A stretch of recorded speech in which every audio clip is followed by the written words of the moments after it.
The metallic crash endured through the cafeteria of Goethe Comprehensive School in Berlin like a thunderclap.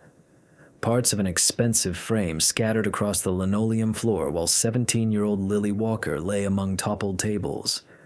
Her prosthetic leg twisted at an unnatural angle.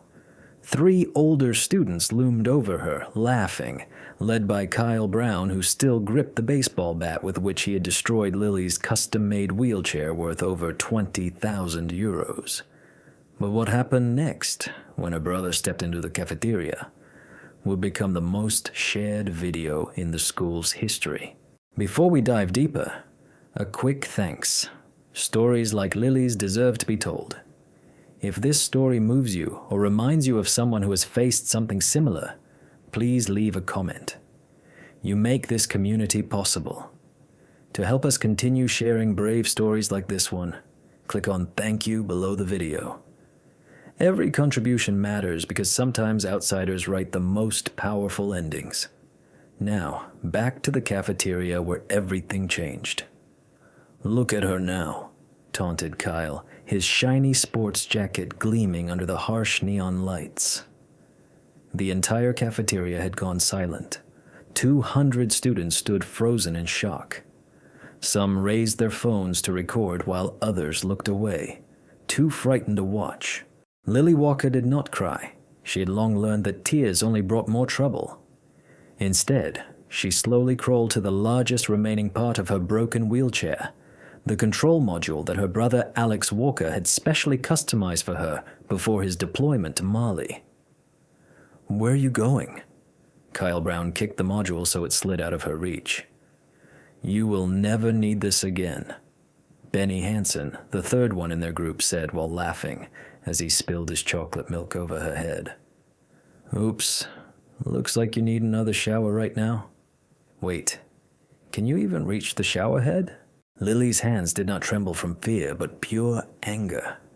3 months of systematic bullying as the only black and physically challenged student at Goethe School had already made life difficult enough, but the targeted harassment from the mayor's son and his clique was unbearable.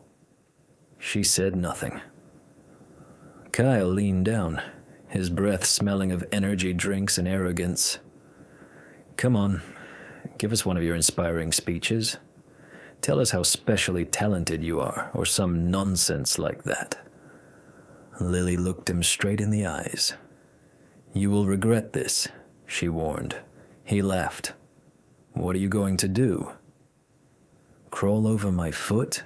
At that moment, the cafeteria doors flew open, not just open, but forcefully thrown wide, metal handles banging against the walls.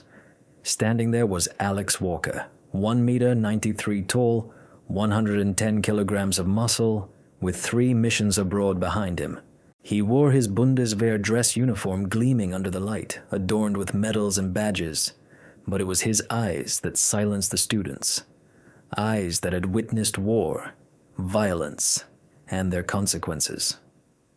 In less than 2 seconds, he assessed the situation. His sister lying on the ground, the broken wheelchair nearby, and the 3 boys standing over her with milk dripping through their hair. His jaw tightened, the grinding of teeth almost audible. "Hey, Lily. Are you hurt?" he asked, his voice cutting through the quiet cafeteria like a command on a training field.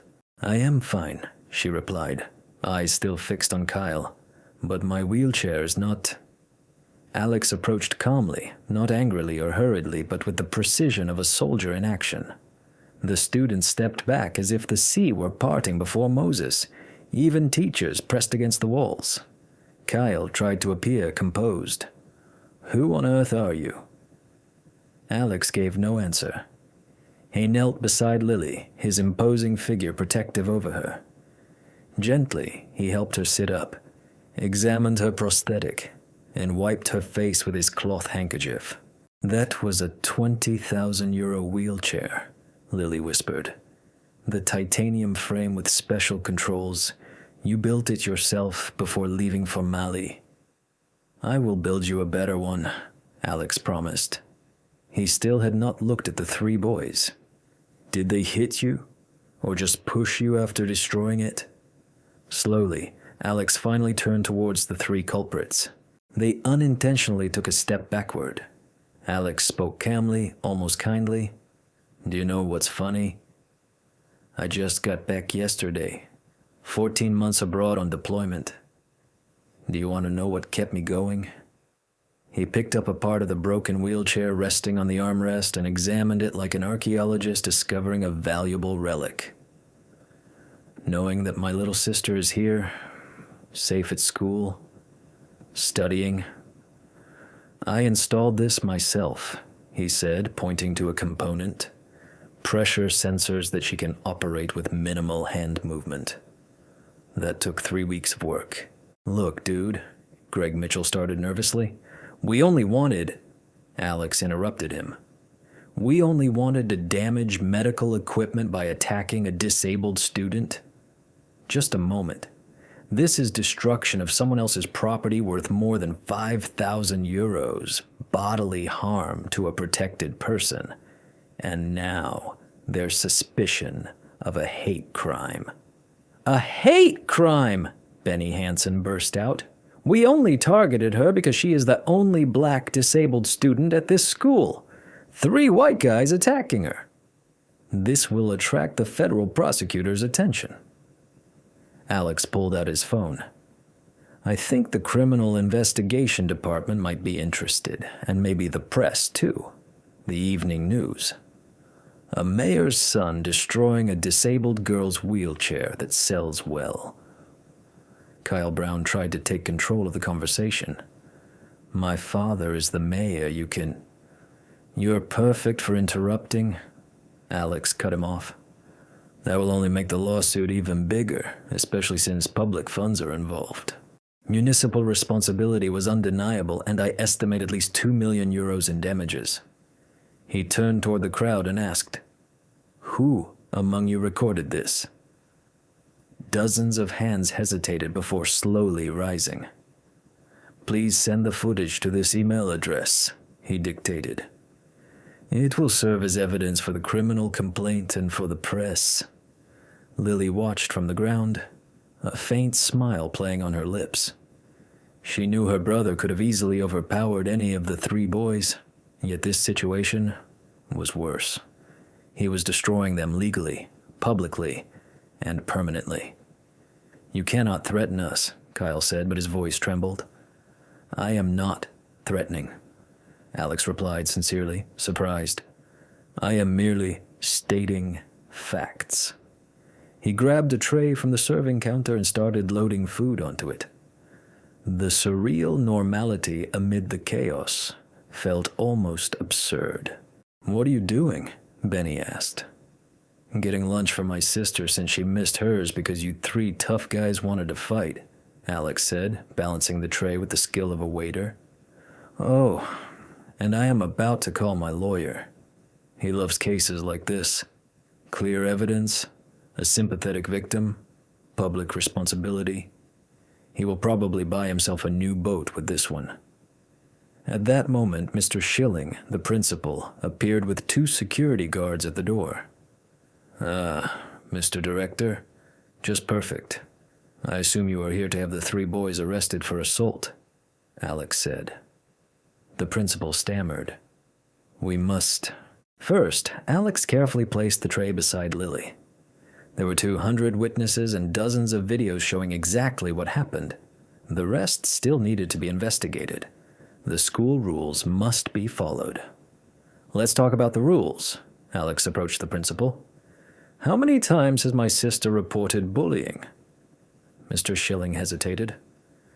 17 times in 3 months. I have copies of every report. And what did you do? Nothing, he admitted. Do you realize that means intentional neglect? Do you understand the consequences?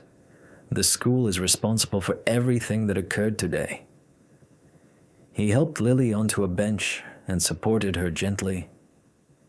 During my time working in law, I studied part-time. Ignoring bullying against a disabled student violates several federal laws. The Disability Equality Act, the General Equal Treatment Act, Article 3 of the Basic Law, and by the way, the UN Convention on the rights of persons with disabilities. Enough! A loud voice interrupted as Mayor Kyle Brown entered the cafeteria with his son, Benny Hansen, right behind him, still wearing that arrogant grin. "No one is going to be sued here," the mayor shouted. "Those were just boys fooling around." Alex slowly turned around, his voice growing quiet and dangerous. "Is that what you call it when someone destroys a wheelchair?" "I will pay for the chair," the mayor declared. The mayor casually claimed the issue was resolved. "The chair cost 20,000 euros, he answered. Lily spoke out aloud for the first time. "That was my independence, my daily life, my world." "Stop exaggerating," Kyle waved her off. "It is just a chair." Alex's attitude shifted. The calm facade began to crack. "Just a chair?" He stepped closer, slow and controlled. The wheelchair featured customized controls tailored to her limited hand movement, pressure sensors to prevent sores, and shock absorbers adjusted to her spinal injury. Without this chair, she could not attend school, work, or live independently. "We will get her a regular wheelchair," the mayor muttered. Alex laughed harshly, almost dangerously. "She suffers from a complete C5 and C6 paralysis with restricted finger movement. A standard chair would not help her at all. But she does not care about that. Or maybe they just want this problem to disappear." The mayor tried to maintain professionalism. "I am trying to be reasonable." "Don't call me son," Alex's voice turned commanding. "My father died in service. You are not worthy to even clean his shoes." Kyle stepped forward. "Do not speak to my father like that." Alex ignored him. "This is what will happen. Your son and his friends will be arrested today.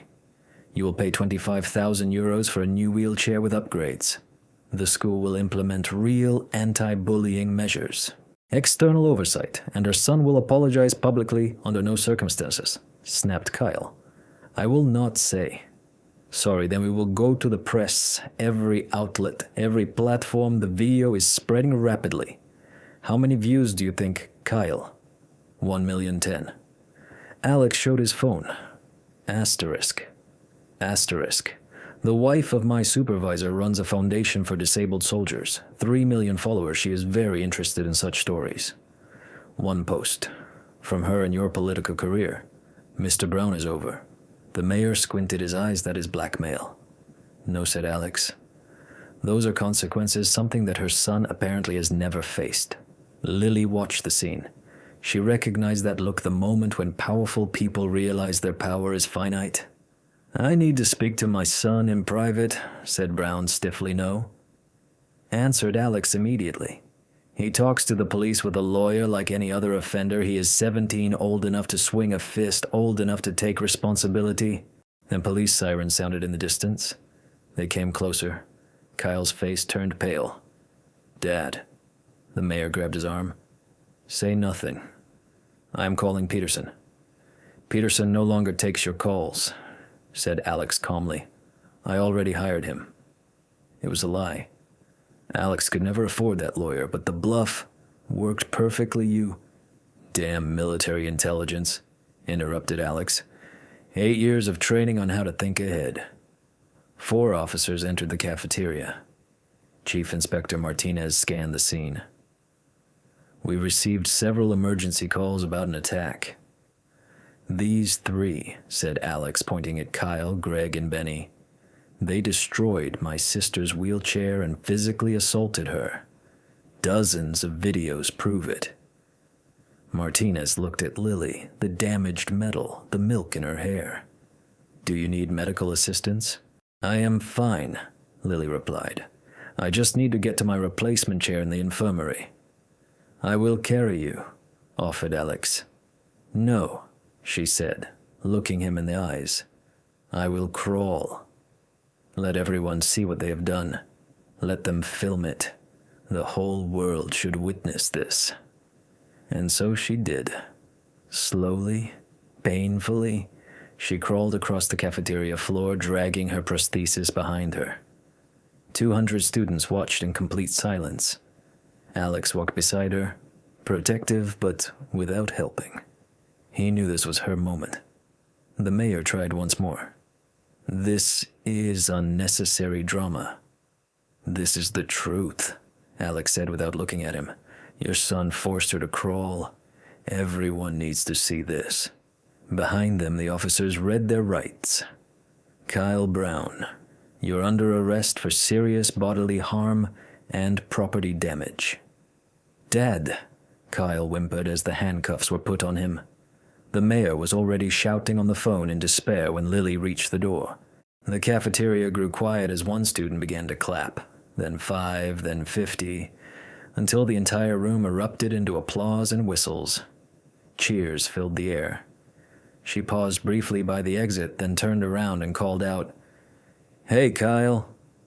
His eyes met hers, tears streaming down his face. "I told you, you would regret this." Alex gently lifted her up as if she were made of glass, carrying her toward the infirmary. "Do you really think they will face any consequences?" she whispered. Alex smiled darkly. "We're just getting started. Wait until the camera crews show up." Inside the infirmary, Alex helped her into an old manual wheelchair. It was bulky and uncomfortable. Lily dropped her mask. "They broke it, Alex. The chair you built for me." Alex knelt in front of her. This giant of a man, a survivor of Taliban fighters and minefields, had tears welling in his eyes. "I will build you a better one. Titanium frame, carbon fiber wheels, AI-controlled steering. It will be a tank." She laughed through her tears. "Bulletproof? If they want to try destroying it again, let them." Outside, chaos reigned. Reporters, parents shouting angrily, the mayor yelling something about lawyers and lawsuits. Alex said, "Thanks for not hitting her." He grinned. "Who says I won't? I'll finish the legal stuff first, and maybe then we'll have a little sparring at the gym. Accidents happen." Suddenly, a knock interrupted them. Mr. Schilling, the principal, entered the room. She appeared exhausted and drained. "Mrs. Washington, I owe you an apology for the 17 reports you filed." "I should have seen it," Lily said calmly. "I asked for help 17 times. I know we let you down. The school failed you. If you are willing, I would like to talk about how we can prevent this from happening in the future." Alex stepped in. "Speak with our lawyer. The counselor is already ready to go home." "No," she replied firmly. "I am next in the advanced history class. I will not let them take my lessons away from me as well." Mr. Schilling blinked. "After everything that has happened, you want to stay? You took away my chair, my dignity, but not my education." She looked at Alex. "Are you staying here tonight? I have nothing better to do, and maybe I need to teach a few of those snobs a lesson." As they left the infirmary, Lily slowly pushed the replacement chair while Alex stood like a bodyguard beside her. Students in the hallways were standing around. Some whispered apologies. Others offered their help. A few wanted selfies with Alex, which he politely declined. Mrs. Washington called out, a girl from the 9th grade, nearly in tears. "I'm so sorry I did not help. I was afraid, but that is no excuse. If you need anything, books or someone to accompany you on your way." Lily smiled. "What is your name?" "Trinity." "Trinity Meir." "Thank you, Trinity. That means a lot to me." They continued on their way together. Walking down the hallway, Alex noticed something different about her. Quietly, every few steps, he whispered, "There are new, freshly printed signs on the walls. They read, 'Justice for Lily. Bullying ends here. We protect all students.'" Kyle nodded firmly. "It looks like you have sparked something," he murmured. "No," she corrected him gently. "We started this when she swung at the bully. I'm just finishing it," she added. They reached the advanced history class, where their teacher, Miss Chen, stood at the door, tears in her eyes. Lily said, "I had no idea how bad it was. I'm so sorry." "It's all right," Miss Chen reassured. "Your brother is welcome to join the class today because we are discussing the civil rights movement. It somehow fits." When they entered the room, every student rose to applaud. Lily felt her face burn but did not lower her gaze. Kyle helped her to the specially adapted desk, one of the few accommodations the school had actually put in place after the incident. "Before we start," Miss Chen said, "I need to address that what happened today was no ordinary bullying. It was a hate crime. It was racism, and it was wrong." A student raised a hand and asked, "What can we do, Miss Chen?" "Good question," she replied. "What do you all think?" What followed was a discussion unlike anything Lily had experienced before. Students suggested everything from fundraising for a new wheelchair to workshops on diversity and inclusion, even a proposal for formal action. The school suspension for Kyle Alex was clear. He sat at the back watching his sister carefully. She spoke clearly and confidently. The brave girl who had crawled across the floor just hours earlier was now leading a movement. His phone buzzed with a message from a comrade in the army who now worked for ARD News. "Is that your sister? The video has 2 million views. My editors want an interview." He showed it to Lily. She said, "Let them wait, but only after Kyle's hearing. I want him to see it on television from his cell." Mrs. Chen started the lesson on the subject of Rosa Parks. Lily listened and noticed the parallels. Sometimes you must refuse to give up your seat. Sometimes you have to crawl through a cafeteria. Sometimes the world must be forced to pay attention. Her replacement chair was uncomfortable. The prosthetic caused pain, and her hair still smelled faintly of chocolate milk. But she had never felt so strong. Because tomorrow, when Kyle Brown wakes up in juvenile detention and Mayor Brown has to face the reporters, when the high school implements reforms, the real victory will become visible. Alex caught her eye and winked at her. She winked back. The Washington siblings had known for a long time that you do not need working legs to stand tall, only the courage never to lie down. Outside, the area was swarming with camera crews. Justice for Lily was finally underway. Ranked first on the trending list and just a few streets away, 3 boys sat in separate cells for the very first time in their lives, faced with the consequences of their actions. The youth detention center cells smelled of disinfectant and despair. Kyle Brown sat on the cold metal bench, his once shining leather jacket now serving as evidence. He wore an orange prison uniform that made him look pale and thin. His father's lawyers had already visited twice, but bail would not be granted until the following morning at the earliest. Suddenly, a visitor was announced. Kyle expected his mother, but instead, Greg Meyer shuffled in with a black eye and split lip. "What happened to you?" Kyle asked. Greg explained that when his sister found out what they had done, she said, "You are no longer my brother." They fell silent before Greg added, "The video has 10 million views. My mother was discharged from the hospital. She does not want people whose children commit hate crimes around." "It was not a hate crime," Kyle whispered weakly. "Dude, we destroyed a wheelchair belonging to a disabled black girl. What would you call that?" Before he could answer, the officer returned.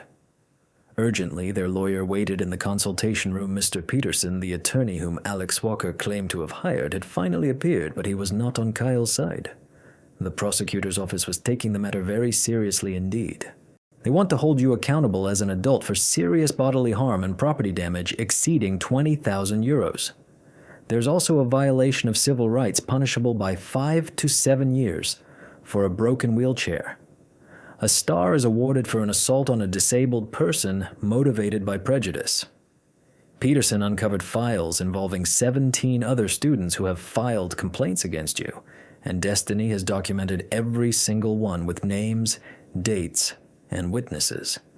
She has been building this case for months.